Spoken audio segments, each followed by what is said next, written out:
Even when you feel low, you can still go. Even when you feel slow, you can still go. Even when there's no hope, you can still go.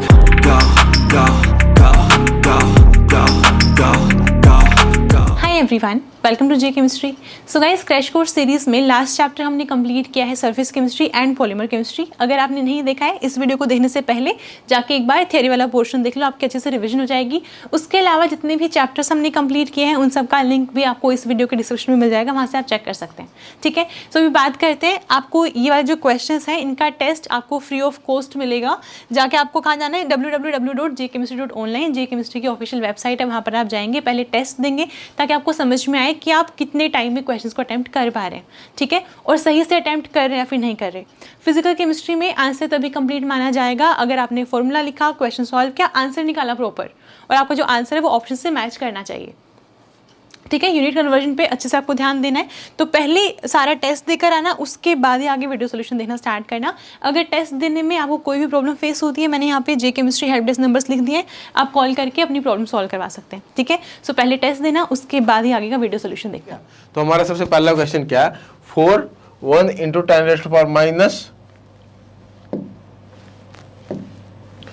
1 × 10⁻⁻4 molar aqueous solution of N-butanoic acid d-gamma/dC is equal to -0.080 Newton meter square per mole at 25 degree Celsius. ठीक है, the average surface area available to each molecule. हमें हर एक molecule का average surface area निकालना। ठीक है, तो सबसे पहले हमें जहां भी ये दे दिया d-gamma/dC, तो वहां हमारे दिमाग में क्या आ गया, Gibbs adsorption isotherm. Gibbs adsorption isotherm में कहां यूज हो रहा था, ये हो रहा था आपका surface excess concentration is equal to -C/RT d-gamma/dC। ठीक है, तो यहां से हम क्या निकाल सकते हैं, यहां से हम सरफेस एक्सेस कंसंट्रेशन निकाल सकते हैं। लेकिन इसमें क्या पूछा हुआ है, इसमें average surface area of each molecule पूछा हुआ है, वो तो हमें पता ही नहीं है। यहां से हम पहले सरफेस एक्सेस कंसंट्रेशन निकाल के देखते हैं, सारी यूनिट करके देखते हैं। मैंने आपको बताया था कि आपके फिजिकल में 90% क्वेश्चन आपके यूनिट से हो जाएंगे। कैसे होंगे, अब यहाँ पे सी कंसंट्रेशन दे रखा है, वो हमारे पास है 1 × 10⁻⁻4 मोलर। ठीक है, इसको हम लिख सकते हैं -1.0 ×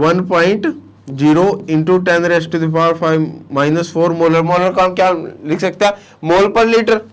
ठीक है, और उसको हम लिख सकते हैं मोल पर डेसीमीटर क्यूब। ठीक है, ये लिख सकते हैं ना। उसके बाद डिवाइड में आर क्या आपका, आर है आपका 8.314 जूल पर मोल पर केल्विन, इंटू टेम्परेचर कितना दिया हुआ आपका 25 डिग्री सेल्सियस। 25 डिग्री सेल्सियस यानी 298 केल्विन, ये आपका आ जाएगा 298 केल्विन। ठीक है, इंटू क्या आएगा, इंटू आएगा आपका d-gamma/dC। d-gamma/dC की वैल्यू क्या दे रखी है,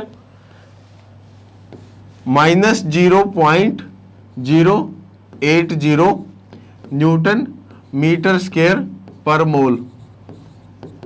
ठीक है, ये इसकी वैल्यू दे रखी है हमें। ठीक है, अब हमारे पास क्या है, यहाँ हमारे पास मीटर स्क्वायर है, यहाँ हमारे पास डेसीमीटर क्यूब है। तो इसको हम मीटर स्क्वायर में चेंज करेंगे तो ये आपका क्या आ जाएगा, इंटू 10⁻3। यही आएगा ना, आपका आता है 1 metre is equal to 10 decimetre. तो यहां से आपका 1 मीटर क्यूब किसके इक्वल आ जाएगा, 10⁻3 डेसीमीटर क्यूब। ठीक है, यहाँ पे पर डेसीमीटर क्यूब है, पर डेसीमीटर क्यूब को आपको क्या करना है, पर डेसीमीटर क्यूब को आपको काटना है। तो इसको क्या करोगे, 1 = 1 ये आ जाएगा आपका 10⁻3 decimetre cube divide by 1 metre cube.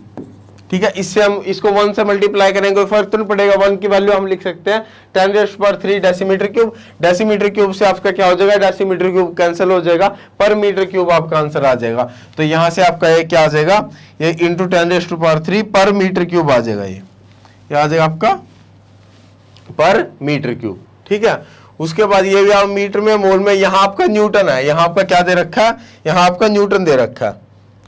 तो और नीचे हमारा दिया हुआ है, नीचे हमारा जूल दिया हुआ है। ठीक है, नीचे हमारा क्या दिया हुआ है, जूल दिया हुआ है। ठीक है, जूल क्या होता है, जूल आपका न्यूटन मीटर के इक्वल होता है। ठीक है, तो इसकी वैल्यू हम न्यूटन मीटर रख सकते हैं, तो यहाँ पे हमने लिख दिया न्यूटन मीटर।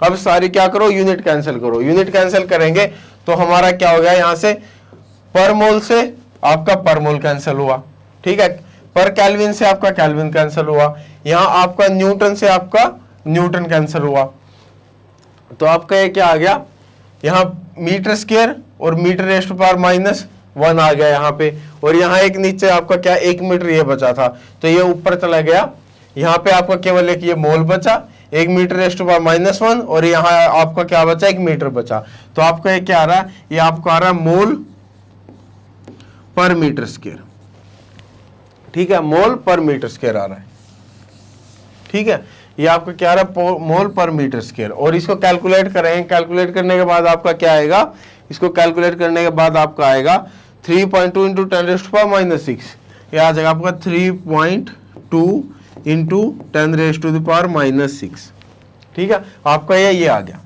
उसके बाद आपको बताना है एरिया। वैसे जो आपका surface area for each molecule होता है, surface area for each molecule, वो किसके इक्वल होता है, 1 surface excess concentration into Na, ठीक है। अब आप इसको यूनिट से भी बता सकते हो, कैसे बता सकते हो, आपका यहाँ पे पर मीटर स्क्वायर है, यानी कि अगर हम इसको 1 से डिवाइड कर दे तो नीचे क्या जाए, नीचे पर मीटर स्क्वायर है, ऊपर जाके क्या हो जाएगा, ये मीटर स्क्वायर हो जाएगा, हमारा मोल रेज़ टू पावर -1 आएगा। अब इसको हमें काटना है तो Na से क्या कर दो, डिवाइड कर दो, क्योंकि Na की यूनिट क्या होती है, पर मोल, पर मोल से आपका पर मोल कैंसिल हो जाएगा, केवल आपका मीटर स्क्वायर बचेगा। मीटर स्क्वायर आपकी किसकी यूनिट है, मीटर स्क्वायर आपकी एरिया की यूनिट है। तो यहां से आप देख भी सकते हो, ये आपका आ जाएगा 1/3.2 इंटू 10⁻⁻6, ये क्या आ जाएगा, मोल मीटर स्क्वायर पर मीटर स्क्वायर इंटू Na क्या आपका 6.022 इंटू 10⁻23 पर मोल, ठीक है। आपका पर मोल से आपका मोल कैंसिल हो गया, ये मीटर स्क्वायर पर मीटर स्क्वायर ऊपर जाके क्या हो गया, ये आपका आ गया मीटर स्क्वायर, ठीक है। इसको आप डिवाइड करोगे, डिवाइड करने के बाद ये आपका आएगा 5.2 इंटू 10⁻⁻19 मीटर स्क्वायर, ठीक है। अब यहाँ पे हमारा कोई ऑप्शन मैच हो रहा है, 5.2 इंटू 10⁻⁻19, अब यहाँ पे इसको टिक कर दो, लेकिन आपका हो जाएगा वहां पे आंसर गलत। क्यों हो जाएगा गलत, क्योंकि यहाँ पे आपका सेंटीमीटर स्क्वायर दे रखा है, आपका आंसर आ रहा है मीटर स्क्वायर में, या तो इसको सेंटीमीटर स्क्वायर में चेंज करो। सेंटीमीटर स्क्वायर में कैसे चेंज करेंगे, 1 metre is equal to 100 centimetre, दोनों साइड स्क्वायर कर दो, तो 1 metre square is equal to 10⁻⁴ centimetre square, ठीक है। अब इसको अगर हमें सेंटीमीटर स्क्वायर में चेंज करना तो क्या करेंगे, 1 मीटर स्क्वायर आपका आया 10⁻⁴ सेंटीमीटर स्क्वायर। अब इसको क्या लिख सकते हैं, 1 is equal to 1 metre square divide by 10⁻⁴ centimetre square is equal to 10⁻⁴ centimetre square divide by 1 metre square, ऐसे लिख सकते हैं ना। ये दोनों वैल्यू आपकी 1 के इक्वल है। अब आपको देखना, आपने दोनों में से कौन सी उठानी है, कौन सी उठाओगे दोनों में से, हम दोनों में से वो उठाएंगे जिसकी हमें जरूरत है। हाँ, हमारा मीटर स्क्वायर ऊपर है, ठीक है, और यहाँ हमारा मीटर स्क्वायर नीचे है, मीटर स्क्वायर को हमें कैंसिल करना है, तो ये बाद वाले उठाएंगे into 10⁻⁴ centimetre square divide by 1 metre square, ये आपका मीटर स्क्वायर कैंसिल हो गया, और ये आ गया आपका 5.2 इंटू 10⁻⁻15 सेंटीमीटर स्क्वायर, ये आपका क्या आ जाएगा, एरिया ऑफ ईच मॉलिक्यूल, ठीक है। आपको ये याद रखना है, ठीक है। ये आपका हर एक मॉलिक्यूल का क्या आ गया, एरिया आ गया। आपका ऑप्शन कौन सा जा रहा है, या आपका ऑप्शन जा रहा है बी, ठीक है। नेक्स्ट क्वेश्चन देखते हैं। नेक्स्ट क्या दिया होगा, for heterogeneous catalyst reaction catalyzed reaction what will be the order of reaction if the concentration of gaseous molecule is high। तो जो आपकी हेटेरोजेनियस कैटलाइज्ड रिएक्शन होती है उसमें आपका क्या होता है, उसमें जो आपका कैटलिस्ट है वो आपका एज अ सॉलिड बिहेव करता है, ठीक है, और गैस उसके ऊपर आके क्या होती है, एब्जॉर्ब होती है। तो उसमें आपके क्या आ जाएगा, उसमें मान लो आपकी कोई भी एक गैस है ए, कोई सॉलिड हुआ, ठीक है, हमारा कैटलिस्ट हुआ जो, ठीक है, वो उस पे क्या होगी, वो उसके सरफेस पे एब्जॉर्ब हो जाएगी, ठीक है, और वो उसके साथ इक्विलिब्रियम में रहेगी। ये आपका K1, ये आपका आ जाएगा K-1, ठीक है। उसके बाद सेकंड प्रोसेस में आपका क्या आएगा, AS गिव्स प्रोडक्ट और इसका रेट आ जाएगा आपका K2, ठीक है। ये आपका बिल्कुल किससे, ये ऐसा हमने किसमें किया था, हमारे काइनेटिक्स में किया था, ठीक है। काइनेटिक्स का भी मैंने आपको कराया था, उसका लिंक भी आपको डिस्क्रिप्शन में मिल जाएगा, ठीक है। इसका अब हम यहां से क्या करेंगे, यहां से हम रेट निकाल लेंगे। जो रेट आएगा वो रेट किसके इक्वल आएगा, रेट आपका K2 into concentration of AS के इक्वल आएगा, ठीक है। अब यहां पे AS क्या है, AS आपका किसके इक्विवेलेंट है, ये ऑक्यूपाइड साइट बता रहा है आपको, ठीक है ना। AS आपका ऑक्यूपाइड साइट्स बता रहा है ना। हमने लैंगमुयर में क्या किया था, लैंगमुयर में देखा था हमने कि जो आपका सॉलिड होता है, ठीक है, सॉलिड पे आपकी फाइनाइट नंबर ऑफ साइट्स होते हैं और आपकी गैस उसके ऊपर आगे एब्जॉर्ब होती है, ठीक है। तो ये आपका AS बन रहा है, ये आपका ऑक्यूपाइड साइट्स बता रहा है ना कि कितनी साइट्स आपकी ऑक्यूपाइड होगी। और ऑक्यूपाइड साइट्स हमारा कौन बता रहा था, हमने पिछले हमारे थ्योरी वाली जो वीडियो की थी उसमें हमने देखा था ऑक्यूपाइड साइट्स को कौन बताता है, ऑक्यूपाइड साइट्स को n थीटा बताता है, ठीक है। थीटा आपका क्या, थीटा आपका फ्रैक्शन ऑफ ऑक्यूपाइड साइट्स है और n क्या, n आपकी टोटल नंबर ऑफ साइट्स है। ऐसे ही आपका यहां से क्या आ जाएगा, जो आपका K2 आएगा वो K2 n थीटा के इक्वल हो जाएगा और इसको हम क्या लिख सकते हैं, K2 डैश थीटा। क्यों, क्योंकि n भी आपका क्या है, n भी आपका कांस्टेंट है, K2 भी आपका कांस्टेंट है, तो इसको K2 डैश इंटू थीटा बोल सकते हैं। ये आपकी क्या आ गई, आपकी फर्स्ट इक्वेशन आ गई, ठीक है। उसके बाद और हम क्या कर सकते हैं, इसमें apply SSA on AS, AS पे हम SSA लगा सकते हैं। क्यों लगा सकते हैं, AS आपका इंटरमीडिएट है, इंटरमीडिएट पे हम SSA लगाते हैं। SSA यहां पे लगाएंगे तो हमारा क्या आएगा, K1 rate of formation. SSA में क्या होता है आपका, रेट ऑफ फॉर्मेशन और रेट ऑफ कंजप्शन दोनों क्या हो जाते हैं, इक्वल हो जाते हैं। तो रेट ऑफ फॉर्मेशन क्या है इसका, K1 into A into S is equal to rate of consumption क्या, K-1 into AS plus K2 into AS, ठीक है। यहां से हम AS की कंसंट्रेशन निकाल सकते हैं। AS की कंसंट्रेशन आपकी क्या आ जाएगी, वो आ जाएगी आपकी K1 A into S divide by K-1 plus K2, ठीक है। ये आपकी क्या आ गई, ये आपकी AS की कंसंट्रेशन आ गई, ये आपकी आ गई सेकेंड, ठीक है। उसके बाद जैसे आपका AS आपका ऑक्यूपाइड साइट्स को बता रहा है, S आपका क्या बता रहा है, S आपका टोटल वेकेंट साइट को बता रहा है कि कितनी आपकी साइट्स वेकेंट है। उन्हीं के ऊपर तो आपकी एड्जॉर्प्शन होगी। एड्जॉर्प्शन कहां होगी, जहां आपकी वेकेंट साइट होगी।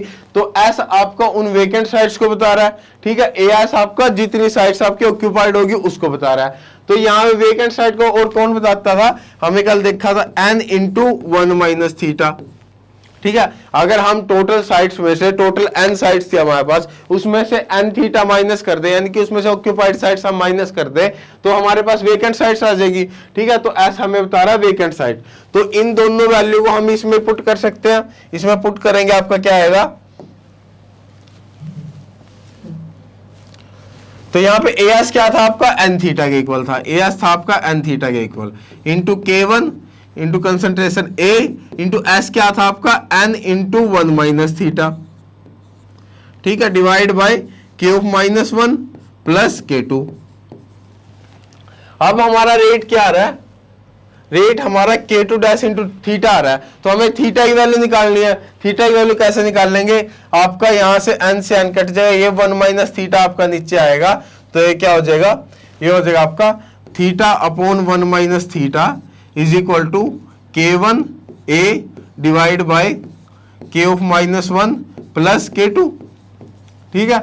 इसको क्या करो, इसको इन्वर्स कर दो, तो ये आ जाएगा आपका 1 minus theta divide by theta होगा, इसके डिवाइड में थीटा, इसके डिवाइड में theta is equal to K-1 plus K2 divide by K1 into A, ठीक है, ये आपका किसके इक्वल है, ये आपका 1 आ जाएगा, उस साइड आगे +1 हो जाएगा, तो 1/θ की वैल्यू क्या आ गई आपकी, 1/θ की वैल्यू यहां से 1/θ की वैल्यू आई आपकी K⁻1 प्लस K2 और +1 आ जाएगा यहाँ पे K1 इंटू A +1। अब एलसीएम ले लो, एलसीएम लेने के बाद उसको क्या कर दो, इनवर्स कर दो, तो यहां से आपके डायरेक्ट थीटा की वैल्यू आ जाएगी। थीटा की वैल्यू क्या आएगी आपकी, K1A divide by K⁻1 plus K2 plus K1 into A। ठीक है, ये आपके क्या आ गई, थीटा की वैल्यू आ गई। थीटा की वैल्यू आ गई, हम इसको रेट में पुट कर सकते हैं, रेट में इसको पुट करेंगे तो क्या आएगा, रेट आपका किसके इक्वल आ जाएगा, यहां से इसको रेट में पुट करेंगे तो रेट आपका आएगा K2 dash into K1A into K1A divide by K⁻1 plus K2 plus K1 into A। ठीक है, अब यहां से हमारा ये क्या आ गया, ये हमारा रेट आ गया।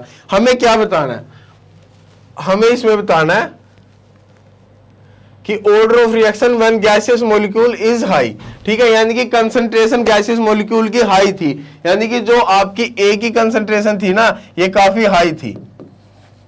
उस टाइम में बताना है कि आपका ऑर्डर क्या होगा। ऑर्डर बताने के लिए यहां से क्या करेंगे, अब हमें यहां पे हमारा क्या आता है कि जो हम मानते हैं कि जो हमारा फर्स्ट स्टेप है इक्विलिब्रियम स्टेट, वो काफी फास्ट है, इसको हम फास्ट मानते हैं, इसको हम क्या मानते हैं, स्लो मानते हैं, तभी तो रेट को इसके टर्म में लिखते हैं। तो वो फास्ट है, यहां से हम क्या कंसीडर करेंगे कि जो आपका K-1 एंड K1 होगा ना, वो मच ग्रेटर देन क्या आ जाएगा, K2 आ जाएगा। ठीक है, क्योंकि आपका जो फर्स्ट स्टेप था इक्विलिब्रियम वाला स्टेप, वो क्या था, फास्ट था, और K2 वाला स्टेप जो आपका सेकंड स्टेप था, वो क्या था, स्लो स्टेप था। तो K2 आपका स्मॉल होगा, K-1 और K1 आपका क्या होगा, वो आपका क्या होगा, लार्ज होगा। ठीक है, तो उसके बाद यहां से हमारा क्या आ जाएगा, इसमें हम इस K2 को क्या कर सकते हैं, नेग्लेक्ट कर सकते हैं, इसको हम क्या कर सकते हैं, नेग्लेक्ट कर सकते हैं। तो रेट किसके इक्वल आ गया, रेट आपका आ गया K2 dash K1 into A divide bye K⁻1 plus K1 into A। तो आपका रेट क्या आ गया, आपका रेट का एक्सप्रेशन आ गया ये। ठीक है, रेट का एक्सप्रेशन आपका कुछ इस टाइप का आ गया। ठीक है, अब यहां पे बोला गया कि concentration of A is high, concentration of A काफी हाई है, यानी कि यहां से हम क्या कंक्लूड कर सकते हैं कि जो आपका K1 इंटू ए होगा ना, वो मच ग्रेटर देन क्या होगा, K-1 होगा। ठीक है, मान लो ये आपकी 1000 है, ये आपकी है 0.1। ठीक है, तो ये आपका काफी ज्यादा हाई होगा, तो हम क्या कर सकते हैं, यहां से हम लिख सकते हैं K-1 प्लस K1 इंटू ए, इसको हम अप्रोक्स K1 A के इक्वल ही लिख सकते हैं। ठीक है, ये वैल्यू अपने यहां पे पुट कर दो, ये वैल्यू यहां पुट करेंगे तो हमारा रेट क्या आएगा, यहां से हमारा रेट आ जाएगा, यहां से हमारा रेट किसके इक्वल आएगा, रेट हमारा आएगा K2 dash into K1 into A divide by K1 into A। ठीक है, A से आपका A कैंसिल, K1 से आपका K1 कैंसिल, तो रेट आपका K2 डैश के इक्वल आ गया। K2 डैश के इक्वल आया मतलब यानी किसी कांस्टेंट के इक्वल आ गया, यानी कि zero order with respect to A। A के रिस्पेक्ट में क्या आ गया, जीरो ऑर्डर आ गया, तो हमारा आंसर क्या आ जाएगा, यहां से हमारा आंसर आ जाएगा कि zero order with respect to A। आपका ऑप्शन आ जाएगा ऑप्शन नंबर A। ठीक है, तो ये था हमारा सेकंड क्वेश्चन। थर्ड देख लेते हैं, थर्ड क्या है आपका, what is the excess pressure in atmosphere.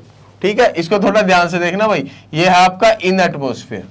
ठीक है, due to surface tension in a drop with benzene with radius of 1 × 10⁻⁴ centimetre at 20 degree Celsius, given that is surface tension is 26.86 dyne per centimetre. ठीक है, तो यहां से अब हमें क्या निकालना, हमें निकालनी है sir what is the excess pressure, excess pressure निकालना है। तो मैंने आपको स्फेरिकल ड्रॉप का एक्सेस प्रेशर कराया था कि डेल्टा पी आपका किसके इक्वल होता है, डेल्टा पी आपका 2 गामा बाय आर के इक्वल होता है। ठीक है, यहाँ पे गामा आपकी सरफेस टेंशन थी, आर आपका था रेडियस। तो आपको सरफेस टेंशन भी दे रखी है, आपको क्या दे रखा है, रेडियस भी दे रखा है, सिंपल पुट कर दो डेल्टा पी आ जाएगा। ठीक है, लेकिन फिर भी हम इसको क्या करके आएंगे, गलत करके आएंगे। क्यों? क्योंकि हम यूनिट तो देख ही नहीं रहे। यूनिट क्या आएगी यहाँ पे, तो आपका डेल्टा पी है वो किसके इक्वल आएगा, वो आएगा 2 गामा। गामा की वैल्यू क्या दे रखी है, गामा की वैल्यू दे रखी है आपको 26.86 डाइन्स पर सेंटीमीटर डिवाइड बाय रेडियस कितना दे रखा है 1 × 10⁻⁻⁴ यानी कि 10⁻⁻⁴ सेंटीमीटर। ठीक है, तो ये हमारा आ रहा है यहां से सेंटीमीटर पर डाइन पर सेंटीमीटर स्क्वायर आ रहा है। ठीक है, हमें प्रेशर किस में चाहिए, हमें एटमॉस्फेयर में चाहिए। ठीक है, एटमॉस्फेयर में चाहिए, तो आपका जो 1 एटमॉस्फेयर होता है ना,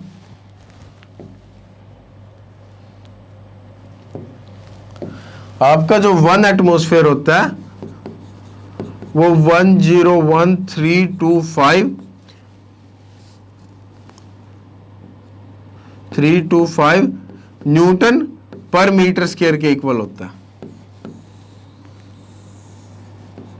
ठीक है, लेकिन ये आपका किस में दिया, ये आपका दिया हुआ न्यूटन पर मीटर स्क्वायर में। लेकिन हमें क्या चाहिए, हमें तो चाहिए डाइन्स। तो यहां से एक चीज याद रखो कि जो आपका 1 न्यूटन होता है ना, वो 10⁵ डाइन्स के इक्वल होता है। ठीक है, इसको याद कैसे रखेंगे भाई, आपका 1 न्यूटन 10⁵ डाइन के इक्वल है। ठीक है, ऐसा नहीं है भाई, वैसे ही बोल दिया है मैंने। ठीक है, तो ये आपका किसके इक्वल है, ये आपका 1 न्यूटन 10⁵ डाइन्स के इक्वल आएगा। ठीक है, तो यहां से हम इसको क्या कर सकते हैं, कन्वर्ट कर सकते हैं। सबसे पहले इसको न्यूटन पर मीटर स्क्वायर में कन्वर्ट करते हैं। ये आपका क्या आएगा, इंटू इसको 2 करेंगे, या कितना आ जाएगा,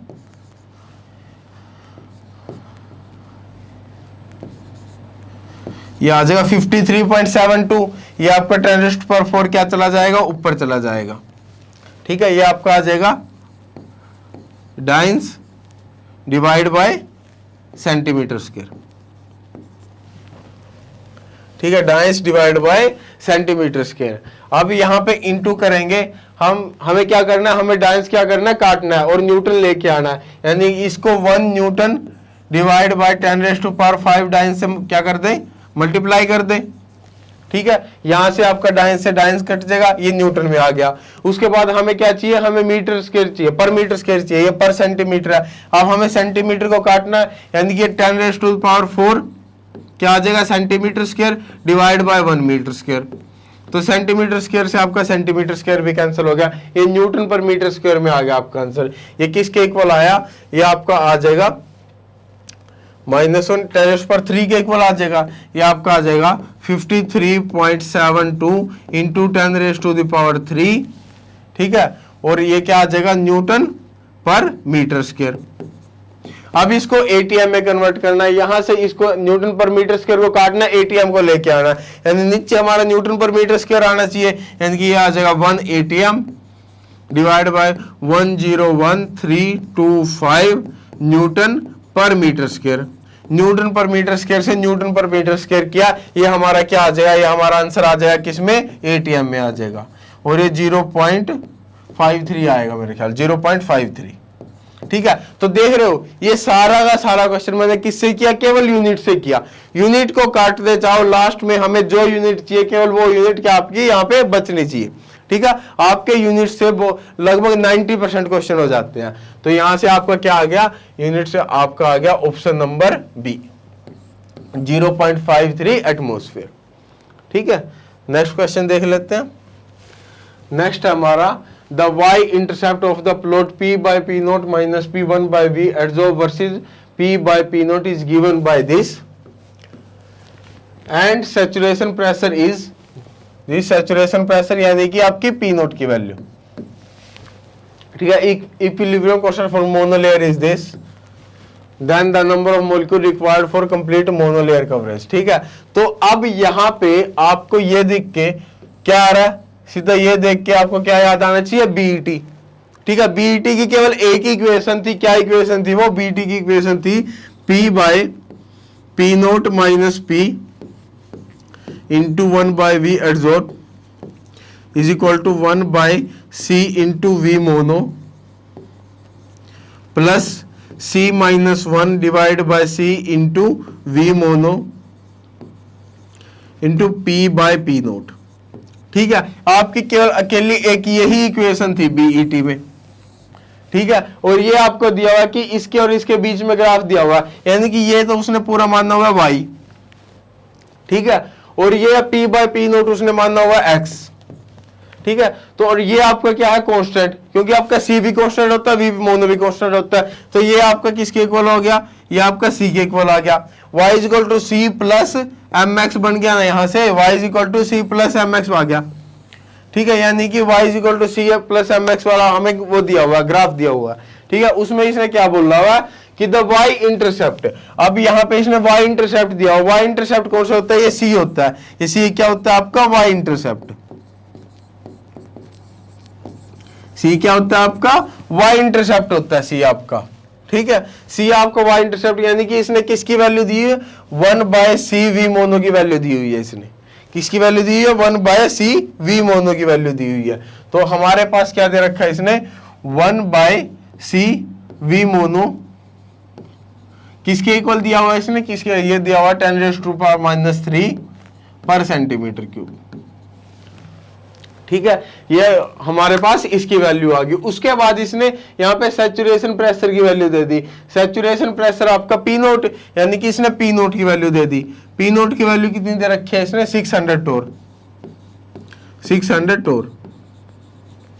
और क्या दे रखा है इसने? If equilibrium constant for monolayer. अब मोनोलेयर कहाँ बनती है आपकी? सबसे स्टार्टिंग में आपकी गैस किसी सॉलिड पे आती है और वहां से आपकी GS एक मोनोलेयर बनाती है, उसका रेट कांस्टेंट होता है आपका K1 इक्विलिब्रियम कांस्टेंट। तो इसने इक्विलिब्रियम कांस्टेंट फॉर मोनोलेयर 0.09 टोर दे रखा है, यानी कि इसने K1 की वैल्यू दे रखी है 0.09 टोर इनवर्स। ठीक है, ये दे दिया इसने। अब इसने क्या पूछ लिया? The number of molecule required to complete monolayer coverage. Monolayer coverage के लिए हमें नंबर ऑफ मॉलिक्यूल निकालने हैं। वो हमारे कहां से आते हैं? वो हमारे आते हैं V मोनो से। ठीक है, वो हमारे कहां से आते हैं? वो हमारे आते हैं V मोनो। V मोनो ही तो बताते हैं ना, एक कंप्लीट कवरेज होता है, एक मोनोलेयर बनाती है वो। ठीक है, तो वहां से हमारे V मोनो से वहां से आते हैं। अब हमारे पास अगर V मोनो आ जाए तो वहां से हम नंबर ऑफ मॉलिक्यूल निकाल लेंगे। हमें क्या किसकी वैल्यू चाहिए? C की वैल्यू चाहिए, और C का हमें पता है C की वैल्यू क्या होती है? C आपका होता है, जो आपका C है वो किसके इक्वल आएगा? ये आपको दिखेगा नहीं। C आपका आएगा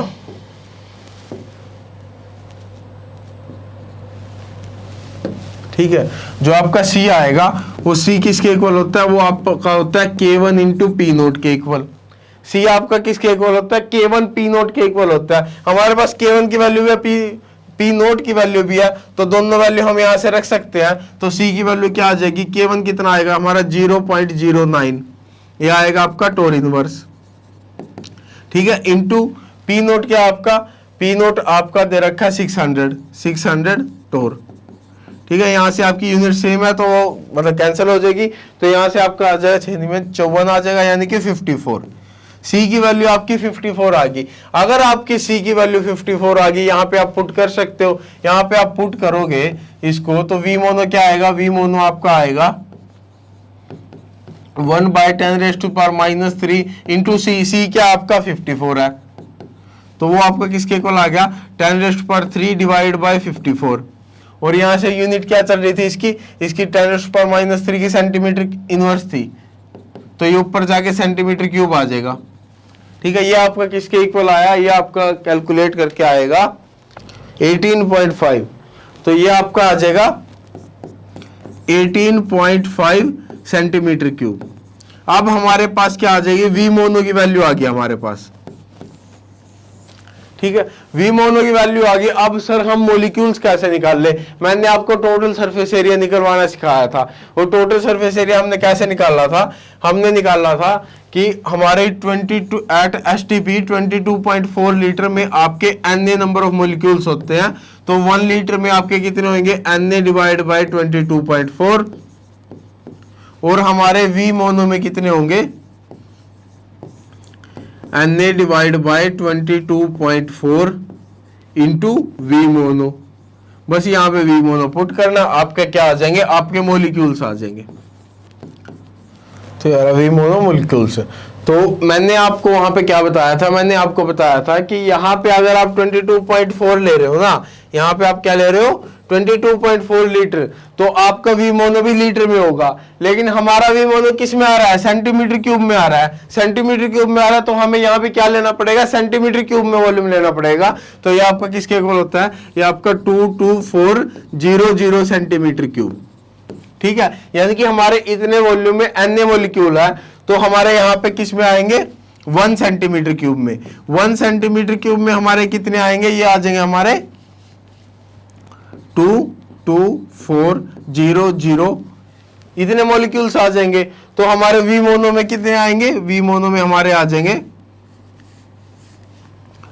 22400 इंटू वी मोनो मोलिक्यूल्स। अब आपको यहाँ पे क्या करनी है? सिंपल वैल्यू पुट करनी है। तो हमारे नंबर ऑफ मोलिक्यूल्स कितने आ जाएंगे? 6.022 into 10⁻23 divide by 22400 into V mono हमारा कितना है? वी मोनो हमारा आया कितना आया था? 18.5। यह आ जाएगा आपका 18.5 सेंटीमीटर क्यूब। ठीक है, यहां भी आपका ये कितना है? Centimetre cube. तो हमारे इतने मोलिक्यूल्स आ जाएंगे। ठीक है, यहां से हमारे मोलिक्यूल्स आ जाएंगे। इसको कैंसिल करके तो आपका आंसर क्या आ जाएगा? आपका आंसर आ जाएगा 5 इंटू 10⁻20 मोलिक्यूल्स। ठीक है, तो यहां से आपको क्या करना है? सिंपली करना। उसके बाद आपका क्वेश्चन है, consider 2 liquid A and B such that A has half the surface tension and twice the density of B. ठीक है, if liquid A rise to the height of this in the capillary, what will be the height to which liquid B will rise to the same capillary? तो मैंने आपका कल capillary height कराया था। Capillary height का मैंने केवल A की फॉर्मूला बताया था आपको, वो क्या था?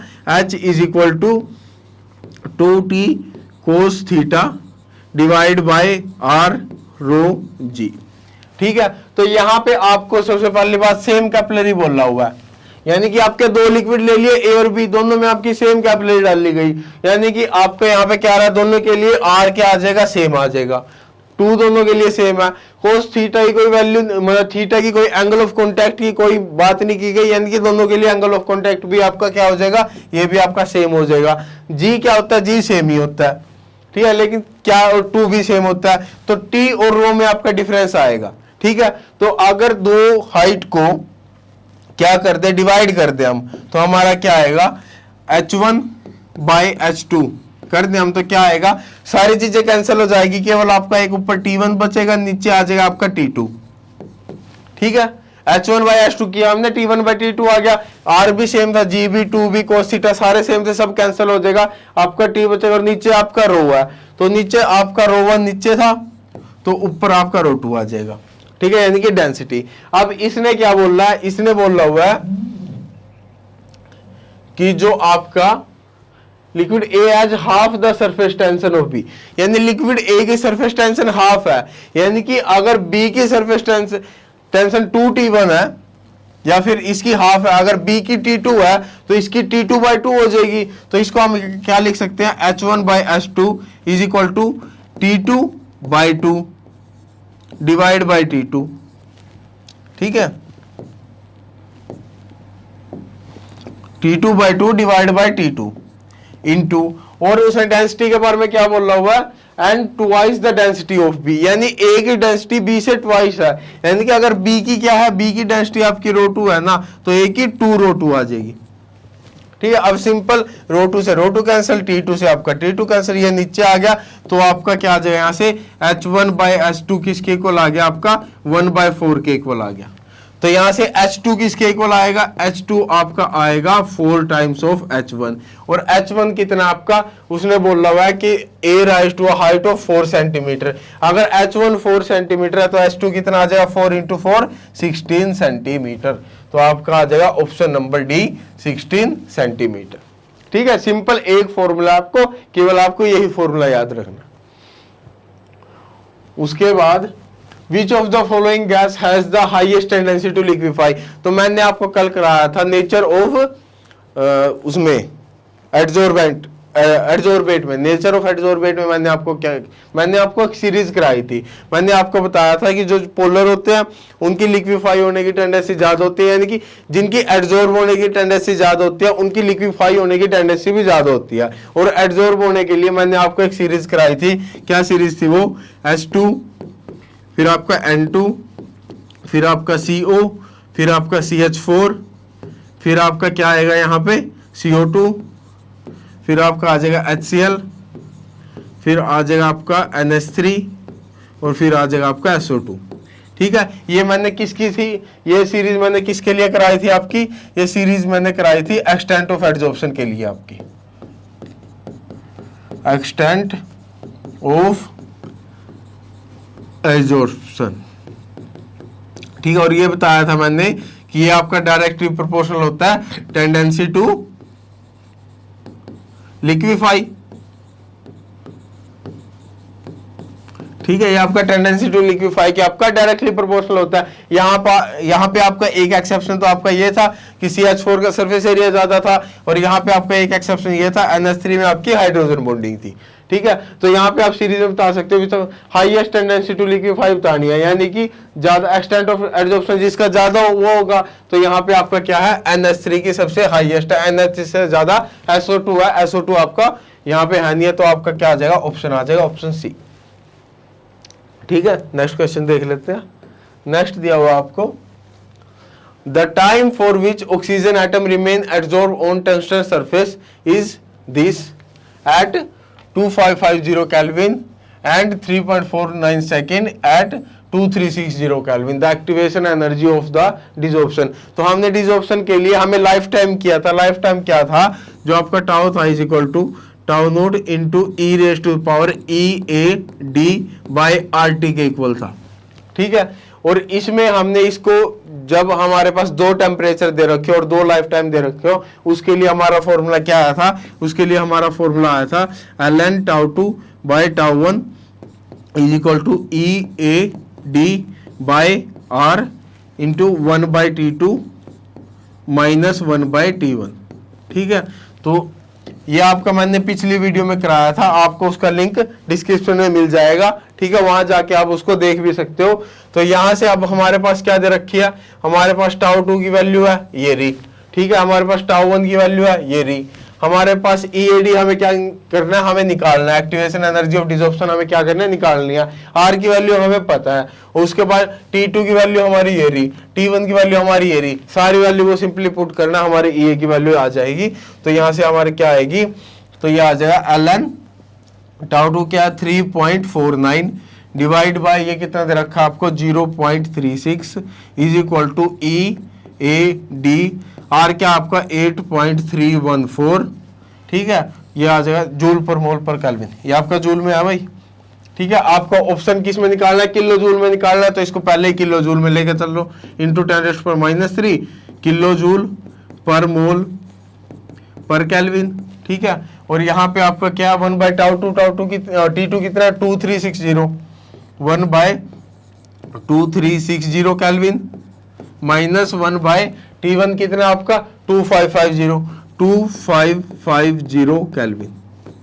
ठीक है, सिंपली यहां से इसको कैलकुलेट करो, कैलकुलेट करने के बाद आपकी EAD की वैल्यू आ जाएगी, वो क्या आएगी आपकी 598 किलो जूल पर मोल। ठीक है, नेक्स्ट क्वेश्चन क्या है हमारा, हाँ नेक्स्ट क्वेश्चन में हमें दिया है which of the following graph truly represent the formation of multi molecular adsorption. हमारा क्या है, सबसे पहले मल्टी मोलिकुलर एडजॉर्प्शन है of a gas which condenses with condensation of a gas molecule with the capillary pores of, जिसमें उसकी क्या हो रही है, लास्ट में कंडेंसेशन हो रही है कैपिलरी पोर्स में। ठीक है, तो ये आपका ग्राफ किसके लिए था, ये तो आपका मोनोलेयर के लिए था, ये आपका किसके लिए था, ये आपका मोनोलेयर के लिए था, तो ये तो नहीं आएगा। उसके बाद दूसरा ये आपका मल्टीलेयर के लिए था, ठीक है, तो आपका मल्टीलेयर ही पूछा हुआ है, ठीक है, ये भी आपका मल्टीलेयर था, ठीक है, लेकिन मल्टीलेयर बिफोर मोनोलेयर था, ये बिफोर मोनोलेयर, ठीक है, और ये आपका किसके साथ था, मल्टीलेयर प्लस सैचुरेशन।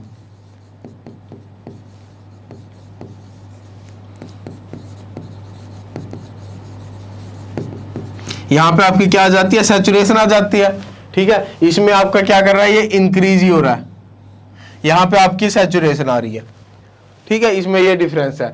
तो अब इसमें क्या बोल रहा है, ये multi molecular adsorption of a gas है। सबसे पहले उसमें क्या होता है, उसमें आपका होता है what is the formation of multiple with condensation of a gas molecule with capillary pores. तो इसमें क्या होता है, सबसे पहले आपकी मोनोलेयर बनती है, उसके बाद मल्टीलेयर आती है, मल्टीलेयर के बाद उसके बाद वो कंडेंस होती है, यानी कि वहां पे आपका सैचुरेशन आता है, ठीक है, यानी कि सैचुरेशन मल्टीलेयर आ रहा है और सैचुरेशन आ रहा है। तो ये आपका किस ग्राफ में, ये आपका डी में है, तो यहाँ पे आपका मल्टीलेयर भी आ रहा है और आपका सैचुरेशन भी हो रहा है, ठीक है, तो आपकी इसका आ जाएगा ऑप्शन नंबर डी।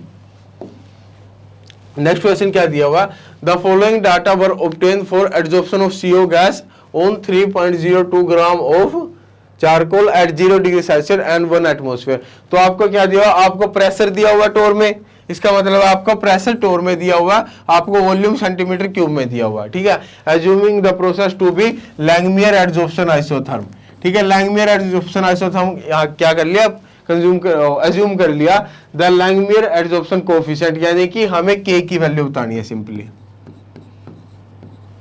K की वैल्यू बतानी है। अब आपके पास ये डाटा चाहे कितना दिया हो, कोई फर्क नहीं पड़ रहा उसका, आपके पास अगर 2 वॉल्यूम और 2 प्रेशर भी है ना, तो आप वहां से भी K निकाल सकते हो।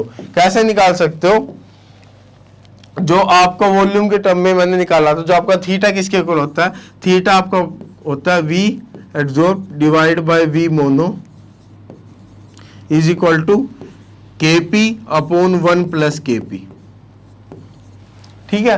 तो अगर हम केवल इसको देखें, अगर हम केवल इसको देखें, तो इसमें अगर हमें 2 वॉल्यूम दे दिए और 2 प्रेशर दे दिए, तो हम पहला क्या लिख सकते हैं, पहली इक्वेशन हम लिख सकते हैं V1 by V mono is equal to KP1 divide by 1 plus KP1, ठीक है। एक हमारी फर्स्ट इक्वेशन तो हमारी ये आ गई, ठीक है। ऐसे ही हम V2 के लिए भी लिख सकते हैं V2 by V mono is equal to KP2 divide by 1 plus KP2, ठीक है। P2 आपका V2 पे आपका P2 प्रेशर था, ठीक है, ये आपका 2 है, तो ये आपकी आ गई सेकेंड इक्वेशन, ठीक है। दोनों इक्वेशन को क्या करो, डिवाइड कर दो, दोनों इक्वेशन को डिवाइड करेंगे तो आपका क्या आएगा, दोनों को डिवाइड करेंगे, ये आपका आ जाएगा V1 बाई V2,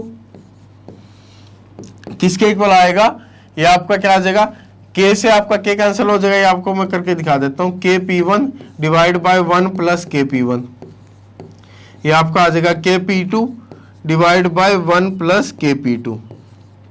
तो इस K से आपका K कैंसिल हो गया, ये वाली टर्म आपकी कहाँ जाएगी, ये ऊपर जाएगी, और ये वाली टर्म आपकी यहाँ जाएगी, तो ये आपका किसके इक्वल आ गया, ये आपका आ गया V1 by V2 is equal to P1 into 1 plus KP2 divide by P2 into 1 plus KP1, ठीक है। ये आपकी, अगर आपके पास 2 वॉल्यूम और 2 प्रेशर दे रखे हो, तो आप यहां से K की वैल्यू निकाल सकते हो, लैंगमियर कांस्टेंट की वैल्यू यहां से निकाल सकते हो।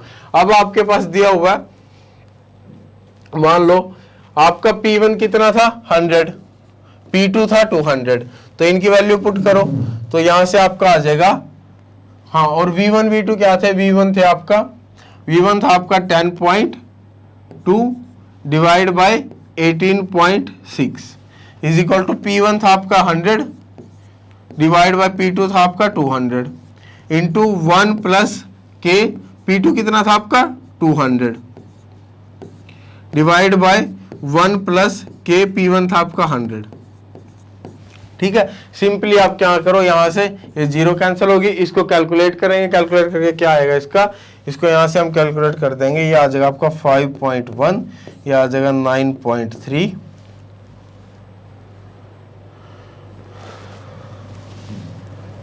तो यहाँ से उसको क्या करोगे, डायरेक्ट क्रॉस मल्टीप्लाई करोगे। क्रॉस मल्टीप्लाई करने के बाद आपका यहाँ पे क्या आएगा, आपका आंसर आ जाएगा, के की वैल्यू क्या आ जाएगी, के की वैल्यू यहाँ से आ जाएगी आपकी 1.07 इंटू 10⁻³ अगर इसको कैलकुलेट करना है तो कैलकुलेट भी करके दिखा देते हैं। ये आपको क्या आएगा, ओ कैलकुलेटर तो लाया नहीं, तो ठीक है, इसको सिंपली क्या करो भाई, इसको क्रॉस मल्टीप्लाई करो, ये आपका आ जाएगा 9.3 इंटू 1 प्लस 200 इंटू के इज इक्वल टू क्या आ जाएगा, ये इससे मल्टीप्लाई होगा 2 से, ये आ जाएगा 10.2, ये आ जाएगा 10.2 इंटू 1 प्लस 100 के। ठीक है, तो ये आपका यहाँ से क्या आ जाएगा, ये आपका आ जाएगा 9.3 प्लस इसको 2 से मल्टीप्लाई करेंगे 6, 2 जो 18, और ये आ जाएगा आपका 0 इंटू के इज इक्वल टू 10.2 प्लस 1020 के। ठीक है, यहाँ से इसको इस साइड आगे माइनस करो, माइनस करके डिवाइड कर दो, डिवाइड करने के बाद ये आपका क्या आ जाएगा, ये आपका आ जाएगा ऑप्शन नंबर ए 1.07 इंटू 10⁻⁻3। ठीक है, उसके बाद लास्ट क्वेश्चन देख लेते हैं। लास्ट क्वेश्चन क्या है आपका, the relation between K1, K2 and K3 where K is the Langmuir constant. आपके पास 3 लैंगमियर कांस्टेंट दे रखे हैं, K1 ये नीचे नहीं आएगा भाई, ये आपका सीधा स्ट्रेट जा रहा है, यहां से ये सीधा आपका ऐसे स्ट्रेट जा रहा है। ठीक है, यहां से ये सीधा स्ट्रेट जा रहा है।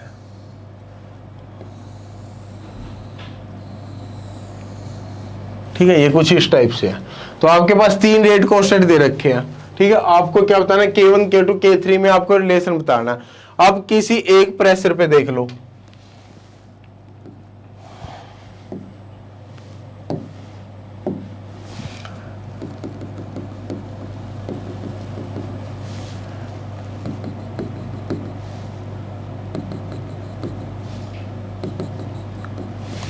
किसी एक प्रेशर पे आपकी क्या हो रही है, यहां से थीटा की वैल्यू इंक्रीज हो रही है। ठीक है, थीटा और के में क्या रिलेशन है आपका, थीटा आपका डायरेक्टली प्रोपोर्शनल टू के होता है और वो आपका इनवर्सली प्रोपोर्शनल टू टेम्परेचर होता है। ये आप क्या कर लो, ये आप नोट कर लो। ये आपका आया कैसे, ये देखो, अब यहाँ पे अगर आपका टेम्परेचर इंक्रीज कर रहा है, ठीक है, मान लो आपका टेम्परेचर क्या कर रहा है, इंक्रीज कर रहा है। टेम्परेचर इंक्रीज करने से रेट कांस्टेंट आपका इंक्रीज होता है, बिल्कुल सही बात है। टेम्परेचर इंक्रीज करने से रेट कांस्टेंट आपका इंक्रीज होगा, यानी कि यहां से आपका टेम्परेचर इंक्रीज करने से क्या होगा, आपका जो के एडजॉर्प्शन के लिए होगा ना वो भी इंक्रीज होगा, और के जो आपका डिसॉर्प्शन के लिए होगा वो भी इंक्रीज करेगा। लेकिन हमें पता है जैसे हम टेम्परेचर इंक्रीज करते हैं, थर्मल एनर्जी क्या होती है, मॉलिक्यूल की इंक्रीज होती है, और वहां से डिसॉर्प्शन आपका फेवर होता है, यानी कि आपका डिसॉर्प्शन ज्यादा इंक्रीज होता है एज कंपेयर टू एब्जॉर्प्शन। तो आपका जो कैपिटल के है वो किसके इक्वल है, के ए बाय के डी। अगर के डी आपका ज्यादा इंक्रीज करेगा एज कंपेयर टू के ए, यानी कि ये आपका क्या हो जाएगा, ये आपका कम होना शुरू हो जाएगा। आपका कैपिटल ए क्या होने का, ये कम होना शुरू हो जाएगा, यानी कि थीटा ये के ये इनवर्सली प्रोपोर्शनल है। ठीक है, और ऐसे ही जो आपका थीटा है, थीटा आपको क्या बताता है, थीटा आपका यहाँ पे एक्सटेंट ऑफ एडजॉर्प्शन बता रहा है। ठीक है, एक्सटेंट ऑफ एडजॉर्प्शन आपका क्या होता है, आपका टेम्परेचर जैसे ही इंक्रीज करते हैं, एक्सटेंट ऑफ एडजॉर्प्शन आपका क्या होता है, डिक्रीज होता है। हमने उसमें लैंगमियर उसमें आइसोबार में भी देखा था, जो आपका एडजॉर्प्शन आइसोबार था ना, एडजॉर्प्शन आइसोबार में हमने देखा था जब हमारा क्या होता है, आइसोबार में हमारा प्रेशर हमारा क्या कांस्टेंट होता है, जो हमारा एक्सटेंट ऑफ एडजॉर्प्शन होता है वो कुछ ऐसे आपका डिक्रीज कर रहा था टेम्परेचर के, यानी कि ये भी इनवर्सली है। अगर ये भी टेम्परेचर के इनवर्सली है, के भी टेम्परेचर के इनवर्सली है, तो यानी कि थीटा डायरेक्टली प्रोपोर्शनल हो गया के। ठीक है, अब यहाँ चीज देखो, यहां से आपका क्या हो रहा है, थीटा आपका इंक्रीज हो रहा है, यानी कि आपका ये अगर आपका थीटा 1 है, ये आपका थीटा 2 है, ये आपका थीटा 3 है, सॉरी ये इसको इसकी नंबरिंग के अकॉर्डिंग दे देते हैं नाम,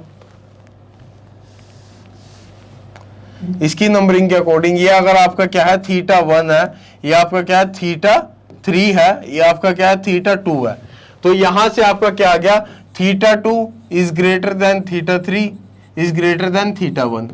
ठीक है। तो आपका K का भी सेम रिलेशन होगा क्योंकि डायरेक्टली प्रोपोर्शनल है। यहाँ से आपका क्या आ जाएगा, K2 is greater than K3 is greater then K1। तो आपका कौन सा ऑप्शन आ जाएगा, आपका ऑप्शन आ जाएगा option number C, K2 is greater than K3 is greater than K। चलो अब देखते हैं हम पॉलीमर के क्वेश्चन हमारे, ठीक है। पहला क्वेश्चन क्या है, calculate the root mean square end to end distance of a polymer chain C20H12 given that CC bond length is 154 picometre, ठीक है। आपको यहाँ पे root mean square end to end distance निकालना है। Root mean square end to end distance आपका क्या होता है, रूट n इंटू एल, यही होता है ना, ठीक है। एल आपका क्या है, एल आपकी एक मोनोमर की लेंथ है, ठीक है। एन आपका नंबर ऑफ मोनोमर यूनिट है। इस क्वेश्चन को हम पहले एक बार थोड़ा एक आसान मेथड से देखते हैं। जैसे कि मान लो हमारे पास क्या है, यहाँ पे C20H42 दिया है ना, हम मान लेते हैं C4H10। अगर हमने C4H10 मान लिया तो आपके पास क्या है, C H3 H2 H2, ठीक है, यही है ना, ठीक है। इसने क्या कर दिया, इसने मान लो इसकी लेंथ दे दी, 154 पिकोमीटर। इसने एंड टू एंड डिस्टेंस पूछ लिया आपसे। अब यहाँ से यहाँ तक का अगर मैं आपसे डिस्टेंस पूछना चाहूँ कि बताओ आपका यहाँ से यहाँ तक का आपका डिस्टेंस कितना है, एंड टू एंड डिस्टेंस पूछा ना इसने, वो कितना है, तो आप क्या करोगे, इसकी वैल्यू पता है, एक और ये भी सेम है और एक और ये भी सेम है, ठीक है, यहां से बता दोगे आप। तो इसमें आपकी ये क्या है, ये आपकी रिपीटिंग यूनिट आ रही है, ये आपकी क्या आ रही है, ये आपकी रिपीटिंग यूनिट। और रिपीटिंग यूनिट क्या होता है, मोनोमर क्या होता है आपका, जो आपका मोनोमर होता है वो आपकी रिपीटिंग यूनिट होती है, रिपीटिंग यूनिट, मोनोमर आपका रिपीटिंग यूनिट होता है, ठीक है। यानी कि ये आपकी एक रिपीटिंग यूनिट दे रखी है, उसकी लेंथ हमें दे दी 154 पिकोमीटर। यहाँ से क्या पता चला हमें कि L की वैल्यू क्या दे रखी है, L की वैल्यू इसने दे रखी है L is equal to 154 picometre, ठीक है। हमें बताना है, हमें सबसे पहले n पता करना है कि n हमारा कितना होगा, ठीक है। n पता करने के लिए अब यहाँ पे देखो, ये अगर 4 कार्बन थे आपके तो यहाँ पे आपकी 3 रिपीटिंग यूनिट आ रही थी, 4 कार्बन पे आपकी 3 रिपीटिंग यूनिट आ रही थी। अगर मैं 5 कार्बन कर दूं, यहाँ पे आपका CH2 हो जाएगा, यहाँ CH3 हो जाएगा, तो आपकी 4 रिपीटिंग यूनिट आ जाएगी, 1 2 3 4। अगर मैंने कार्बन कर दिए कितने, अगर मैंने कार्बन कर दिए 20, तो रिपीटिंग यूनिट कितनी हो जाएगी, रिपीटिंग यूनिट आपकी हो जाएगी n is equal to 19। Repeating unit आपकी कितनी हो जाएगी, n इज इक्वल टू 19। बस आपको ये n की वैल्यू निकालनी थी इस क्वेश्चन में, उसके बाद तो आपका क्वेश्चन कुछ था ही नहीं। उसके बाद क्या है, n की वैल्यू आपकी क्या आ गई, n की वैल्यू आपकी आ गई 19।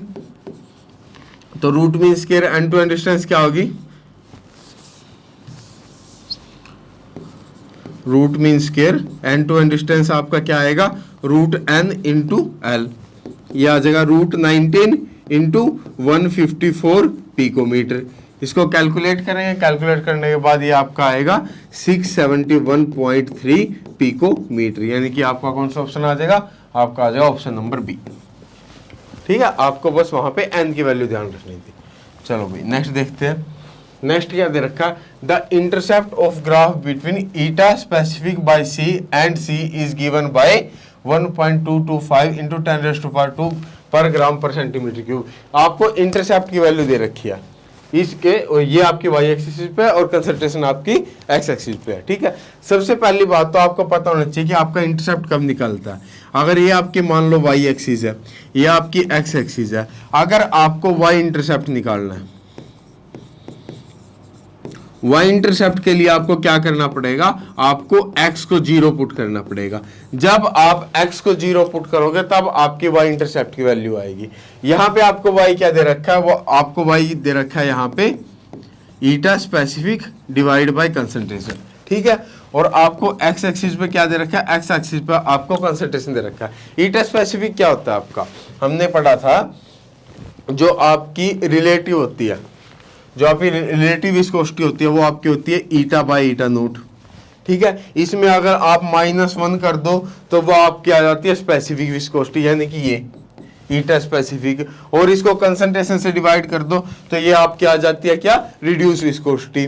और जब इसमें अगर हम लिमिट लगा दें, limit concentration approach to zero, ये आपकी क्या आ जाती है, ये आपकी ईटा इंट्रिंसिक विस्कोसिटी हो जाती है। ठीक है, अब यहाँ पे क्या कर रहा है, ये ईटा बाय ईटा नोट -1 क्या है, ईटा बाय ईटा नोट -1, ये आपकी ईटा स्पेसिफिक है। ठीक है, यानी कि eta by eta naught -1 divide by C की वैल्यू दे रखी है इसने, यानी इसने रिड्यूस विस्कोसिटी की वैल्यू दे रखी है। और क्या बोल रहा हुआ कि इसके इंटरसेप्ट की वैल्यू ये है। ठीक है, इंटरसेप्ट कब आएगा, जब हम x को 0 पुट करेंगे, x को अगर हम 0 पुट करेंगे तब हमारा इंटरसेप्ट आएगा ना। और यहाँ पे आपका x क्या है, यहाँ पे आपका है कंसंट्रेशन, यानी कंसंट्रेशन को इसमें 0 पुट करना है। इसमें अगर हम concentration, limit concentration approach to 0, तो ये हमारी क्या आती है, ये हमारी ईटा इंट्रिंसिक आती है। यानी आपको क्या दे रखी है, ये जो आपका इंटरसेप्ट है ना, ये इंटरसेप्ट और कुछ नहीं है, ये आपकी ईटा इंट्रिंसिक की वैल्यू दे रखी है। ठीक है, तो आपको ईटा इंट्रिंसिक की वैल्यू क्या दे दी, ईटा इंट्रिंसिक की आपको वैल्यू क्या दे दी, ये वैल्यू आपको दे रखी है 1.225 इंटू 10⁻², 1.225 इंटू 10⁻² पर ग्राम पर सेंटीमीटर क्यूब, पर ग्राम पर सेंटीमीटर क्यूब। ठीक है, ये आपको ईटा इंट्रिंसिक की वैल्यू दे रखी है। ठीक है, उसके बाद आपको दे रखे हैं इफ द वैल्यू ऑफ मार्कोवी constant k is equal to 3.7 into 10⁻² gram raised to power 1 plus a centimetre cube mole की पावर a। ठीक है, and a is equal to 0.62, तो आपके जो मार्कोवी की कांस्टेंट होते हैं k और a, उनकी वैल्यू आपको दे रखी है। आपको बताना क्या, कैलकुलेट द मोलर मास, आपको मोलर मास निकालना है। हमने एक इक्वेशन पढ़ी थी, क्या पढ़ी थी, जो आपकी ईटा इंट्रिंसिक होती है वो आपकी k इंटू कंसंट्रेशन ऑफ, यानी sorry molar mass k into m raised to the power a के इक्वल होती है। इसको मैं दोबारा ही लिख देता हूँ। जो आपकी ईटा इंट्रिंसिक होती है वो आपकी होती है k into mass raised to the power a के इक्वल होती है। ये हमने मार्कोवी की इक्वेशन पढ़ी थी। हमें क्या निकालना है, हमें मोलर मास निकालना है। ठीक है, मोलर मास हम निकाल सकते हैं इस इक्वेशन से, सिंपली हमें वैल्यू सारी दे रखी है, हमें पुट करनी है। m की वैल्यू क्या है, m की वैल्यू हम निकाल लेंगे eta intrinsic divide by k raised to power, यहाँ पे a था, दोनों साइड हम क्या लेते हैं, 1/a से डिवाइड कर देते हैं पावर को, तो ये क्या आ जाएगा, ये m की वैल्यू क्या आ जाएगी, m की वैल्यू आएगी eta intrinsic divide by k raised to the power 1/a।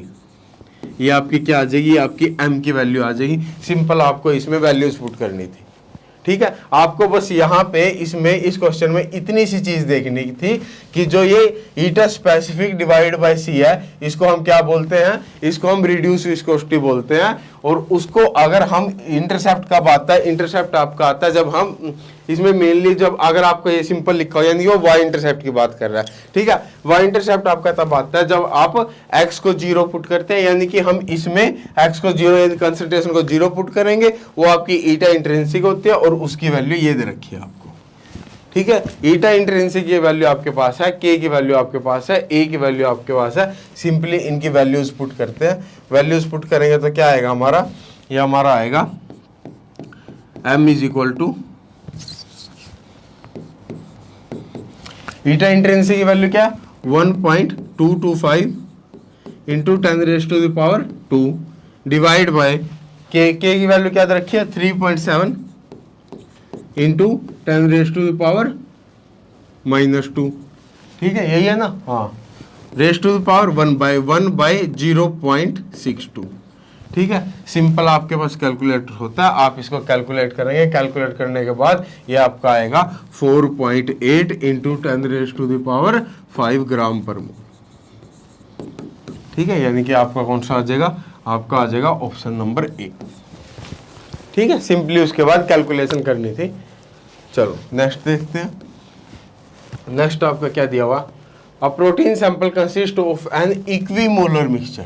ठीक है, आपको इक्विमोलर मिक्सचर दिया हुआ, ठीक है, ऑफ हीमोग्लोबिन, ठीक है, रिबोन्यूक्लियस एंड मायोग्लोबिन। ठीक है, इन तीनों का आपको इक्विमोलर मिक्सचर दिया हुआ है। ठीक है। इक्विमोलर मिक्सचर यानी कि उनके नंबर ऑफ मोल्स क्या है, सबके इक्वल है, ठीक है, इक्वल नंबर ऑफ मोल्स है, तो इसमें आपको क्या निकालना, मास एवरेज मोलर मास MW निकालना है। MW आपका अगर 3 आपके पास है, 3 पॉलीमर चेन है, तो क्या आ जाएगा N1 M1 square plus N2 M2 square plus N3 M3 square divide bye N1 M1 plus N2 M2 plus N3 M3, ठीक है, इसके इक्वल होता है। और आपको इक्विमोलर मिक्सचर दिया हुआ है, इसका क्या मतलब है, इसका मतलब है आपका N1 is equal to N2 is equal to N3, ठीक है, ये आपका इसके इक्वल है। तो यहाँ से इसकी वैल्यूज पुट करेंगे, MW किसके इक्वल आएगा आपका, MW आएगा आपका N1 को भी N रख लेते हैं, इसको हम इक्वल टू N रख देते हैं, तो ये आपका क्या आ जाएगा N M1 square plus N M2 square plus N M3 square divide bye N M1 plus N M2 plus N M3, ठीक है। तो यहाँ से ऊपर भी आपका n कॉमन आ जाएगा, नीचे भी n कॉमन आ जाएगा, n से आपका n कैंसिल आउट हो जाएगा, तो यहाँ से आपका MW किसके इक्वल आएगा, आपका MW आएगा MW is equal to M1 square plus M2 square plus M3 square divide by M1 plus M2 plus M3, ठीक है। तीनों की वैल्यूज आपके पास है, तीनों की वैल्यूज पुट कर दो। क्या क्या वैल्यू दी हुई है, वैल्यू दी है सबसे पहले आपकी है 15.5 यानी कि 15.5 होल स्क्वायर प्लस अगली है 13.7 होल स्क्वायर प्लस अगली है 17.2 whole square divide by 15.5 plus 13.7 plus 17.2, ठीक है। अब एक चीज देखो, यहाँ मास की यूनिट क्या रखी है, किलोग्राम पर मोल, ठीक है। तो ऊपर मास का स्क्वायर था यानी कि ऊपर यूनिट आ जाएगी आपकी किलोग्राम पर मोल होल स्क्वायर, ठीक है। और नीचे आपका क्या था, नीचे आपका सिंपल मास था, वो आ जाएगा आपका किलोग्राम पर मोल, ठीक है। ये आपका कुछ इस टाइप से आ गया, वो आ जाएगा आपका किलोग्राम पर मोल होल स्क्वायर, नीचे आ जाएगा आपका किलोग्राम पर मोल। 1 किलोग्राम पर मोल से आपका 1 किलोग्राम पर मोल कैंसिल हुआ, तो ऊपर आपका 1 किलोग्राम पर मोल आ जाएगा, यानी आपकी MW की यूनिट क्या आएगी, किलोग्राम पर मोल यहाँ से। और इसको कैलकुलेट करेंगे, आपका आएगा 15.6 किलोग्राम पर मोल, ठीक है। आपका कोई आंसर आ रहा है यहाँ से, अगर हम देखें 15.5, 15.8, 15.8, इसमें से तो कुछ नहीं आ रहा। अब अगर इसको हम 1 ग्राम में भी दिया हुआ, किलोग्राम को ग्राम में चेंज करेंगे, कैसे करेंगे, 1 kilogram is equal to 1000 gram, यही होता है ना, डिवाइड करो 1 kilogram divide by 1000 gram is equal to 1000 gram divide by 1 kilogram, दोनों आपके 1 के इक्वल है, ठीक है। इसको मैं 1 से मल्टीप्लाई करूंगा, कोई फर्क नहीं पड़ेगा, ठीक है। तो यहाँ से 1 की वैल्यू अब उसमें से देखनी है मेरे को क्या रखनी पड़ेगी, इसमें से मैं क्या करूँ, मेरे को किलोग्राम कैंसिल आउट करना है, तो किलोग्राम यहाँ नीचे है इसमें, तो नीचे से ये ऊपर कैंसिल आउट होगा, तो वो वाली यूनिट लेंगे हम, तो क्या आएगा ये 15.6। ये भाई सिंपली किलोग्राम को तो आप चेंज कर सकते हो, मैं आपको केवल मैथड बता रहा हूँ कि कोई भी आपकी कितनी भी कॉम्प्लिकेटेड यूनिट आ जाए तो आपको इस हिसाब से चेंज करना है। ये तो सिंपल सा था, इसमें तो इंटू 10⁻³ करना था, इसमें कुछ नहीं करना था, ठीक है। इंटू ये क्या आ जाएगा, किलोग्राम पर mole into 1000 gram divide by 1 kilogram, kilogram से किलोग्राम कैंसिल हुआ, ये आपका ग्राम पर मोल आ गया, इंटू 1000 करेंगे, ये आपका आ जाएगा 15,600 ग्राम पर मोल, यानी कि आपका आ जाएगा ऑप्शन नंबर डी, ये आ गया ऑप्शन नंबर डी, ठीक है। चलो नेक्स्ट देखते हैं, नेक्स्ट क्या दिया हुआ, हाइड्रोक्सी एसिड, ये आपको हाइड्रोक्सी एसिड दिया हुआ, is polymerised and is found that the product has a mass average molar mass of 39868 gram per mole, then what will be the degree of polymerisation. हमें degree of polymerisation बताना है, degree of polymerisation, ठीक है, जो कि आपकी होती थी 1/1 माइनस पी। ठीक है, पी क्या था आपका, एक्सटेंट ऑफ पॉलीमराइजेशन था पी आपका। ठीक है, हमें पी की वैल्यू भी पता होनी चाहिए। यहाँ पे हमें क्या दे रखा है, हमें MW की वैल्यू दे रखी है। ठीक है, मास एवरेज मोलर मास आपका कितना है 39868 ग्राम पर मोल। ठीक है, इसकी वैल्यू दे रखी है। और हमें कुछ नहीं पता, हमें एक चीज पता है, हमें मोनोमर यूनिट पता है। ठीक है, मोनोमर यूनिट पता है ना, हमें मोनोमर यूनिट पता है। इससे हम क्या निकाल सकते हैं, हमें पता है कि जो हमारा MW होता है वो Mn इंटू 1 प्लस पी के इक्वल होता है। Mn इंटू 1 प्लस पी, मैंने ये आपको फॉर्मूला लिखवाया था। ठीक है, आपको लिंक डिस्क्रिप्शन में मिल जाएगा, आप वहां से वो थ्योरी वाली वीडियो देख सकते हो, वहां पे आपको ये फॉर्मूला मिलेगा। ठीक है, और Mn का भी मैंने फॉर्मूला लिखवाया हुआ वहां पे। Mn किसके इक्वल होता है, Mn आपका होता है M1 divide by 1 minus P. ठीक है, M1 क्या है, M1 आपका मोलर मास है मोनोमर यूनिट का। ठीक है, वो हम निकाल सकते हैं, इसका मोलर मास तो निकाल ही सकते हैं, कितना आएगा, ये आपका आएगा 100 और 132। ठीक है, तो यहां से आपकी M1 की वैल्यू आ गई। M1 की वैल्यू कितनी आई, M1 आ गया आपका 132, क्योंकि मोनोमर यूनिट तो है ना हमारे पास, ग्राम per mole. M1 is equal to 132 gram per mole.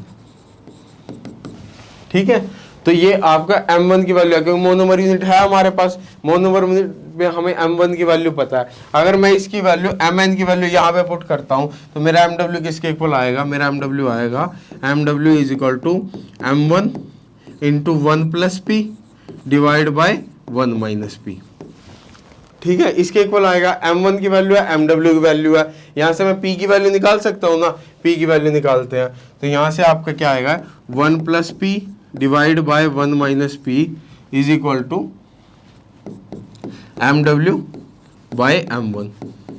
MW आपका किसके इक्वल है 39868 डिवाइड बाय, ये आपका M1 कितना था 132 था। इसको हम करेंगे तो ये आपका 302 आएगा मेरे ख्याल। तो इसको यहाँ से क्रॉस मल्टीप्लाई करेंगे, क्रॉस मल्टीप्लाई करने के बाद P की वैल्यू आएगी 0.9953 कुछ इस टाइप से आएगी। ठीक है, तो यहाँ से हमारे P की वैल्यू आ गई। मैं P की वैल्यू हम कहाँ पुट करेंगे, डिग्री ऑफ पॉलीमराइजेशन निकालनी है ना, यहाँ से 1/1 माइनस 0.9953 और इसको हम डिवाइड करेंगे। यहाँ से डिग्री ऑफ पॉलीमराइजेशन की वैल्यू क्या आएगी, ये आपकी 151.5 के आसपास आएगी, यानी कि आपका आ जाएगा ऑप्शन नंबर बी। ठीक है, आपको यहाँ से बस क्या देखना था कि आपको मोनोमर यूनिट दी हुई है, मोनोमर यूनिट दी हुई है तो मोनोमर यूनिट का मास हमारे पास आ जाएगा। MW की वैल्यू दी हुई है हमारे पास, MW का Mn की फॉर्म में और P की फॉर्म में फॉर्मूला, और Mn का हमारा M1 और P की फॉर्म में फॉर्मूला, दोनों फॉर्मूले को कंबाइन कर लिया, हमारा एक नया फॉर्मूला आ गया। चाहो तो इसको आप नोट भी कर सकते हो। ठीक है, यहाँ से हमने P की वैल्यू निकाली, P की वैल्यू वहाँ पुट कर दी और हमारा वहाँ से क्या आ जाएगा, डिग्री ऑफ पॉलीमराइजेशन। ठीक है, चलो नेक्स्ट देखते हैं। लास्ट क्वेश्चन है आपका, for a second order polymerization reaction. आपको क्या दे रखा है, आपको सेकंड ऑर्डर पॉलीमराइजेशन रिएक्शन दे रखी है। ठीक है, ये आपका काइनेटिक्स और पॉलीमर दोनों को मिला के आया हुआ क्वेश्चन है। ठीक है, ये आपको क्या दे रखा है, for a second order polymerization reaction if the initial concentration of monomer is, initial concentration आपको दे दी मोनोमर की, and K is the rate constant for reaction, then the fraction of group condensed after time t। ठीक है, किसी time t के बाद कितने फ्रैक्शन ऑफ ग्रुप जो आपके कंडेंस्ड हो गए होंगे। ठीक है, तो इसमें देखते हैं हम, इसमें मान लो हमारी कोई मोनोमर यूनिट थी M और वो पॉलीमराइज होके P बना दिया। ठीक है, initially at t is equal to 0 पे इसकी कंसंट्रेशन कितनी दे रखी है A0, जिसको मैं स्मॉल a के इक्वल मान लेता हूँ। ठीक है, मान लिया। उसके बाद किसी टाइम t पे मान लिया मैंने कि कोई x मोनोमर कंडेंस्ड हो गए। ठीक है, ये कितने बने होंगे, यहाँ पे x बने होंगे, यहाँ पे आपके x बने होंगे। ठीक है, और तो हमें क्या बताना, हमें बताना fraction of group condensed, fraction of group condensed, वो आपका कितने आपके कंडेंस हुए उसका फ्रैक्शन बताना। फ्रैक्शन आपका क्या आता है, जो आपके कंडेंस हुए हैं उसको टोटल से डिवाइड कर दो, वो आपके क्या आ जाएगी, फ्रैक्शन आ जाएगी। यानी कि हमें किसकी वैल्यू निकालनी है, हमें x/a की वैल्यू निकालनी है। x आपके कंडेंस हुए थे, a आपके टोटल है, तो फ्रैक्शन आपकी किसके इक्वल आ जाएगी, x/a के इक्वल आ जाएगी। तो किसी भी सेकंड ऑर्डर रिएक्शन के लिए हमें पता है आपकी इक्वेशन क्या होती है, 1/a, a क्या कंसंट्रेशन एट टाइम t, जो कि आपका ये होगा 1/a